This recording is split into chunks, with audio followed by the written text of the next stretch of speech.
அதிமுக எம்எல்ஏக்கள் ராஜினாமா செய்து தாவேகாவில் இணைந்தது குறித்து சிபிஎம் மாநில செயலர் பே சண்முகம் விமர்சனத்தை முன்வைத்திருக்கிறார். இந்த போக்கு ஆரோக்கியமான அரசியலுக்கு ஏற்புடையது அல்ல என்று அவர் கூறியுள்ளார். அண்மை செய்தியாக பார்க்கிறோம். தாவேகாவில் அதிமுக எம்எல்ஏக்கள் இணைந்திருப்பதற்கு சிபிஎம் விமர்சனம் தெரிவித்திருக்கிறது. சிபிஎம்மின் மாநில செயலர் பே சண்முகம் இந்த விமர்சனத்தை முன்வைத்திருக்கிறார். இந்த போக்கு ஆரோக்கியமான அரசியலுக்கு ஏற்புடையது அல்ல என்று கூறியுள்ளார். எந்த பிரதிபலனையும் எதிர்பாராமல் இயல்பாக நடந்த செயலாக இதை கருத முடியாது என்றும் கூறியிருக்கிறார் சிபிஎம் மாநில செயலர் பே சண்முகம்.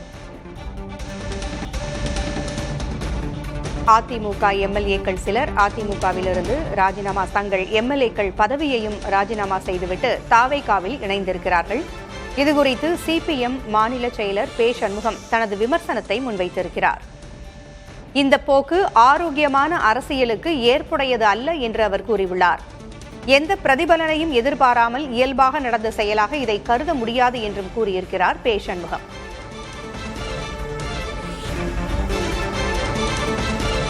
தேர்தலுக்கு பிறகு அதிமுகவில் அடுக்கடுக்கான குழப்பமும் கோஷ்டி மோதலும் ஏற்பட்டிருப்பதாகவும் கூறியிருக்கிறார் பே சண்முகம்.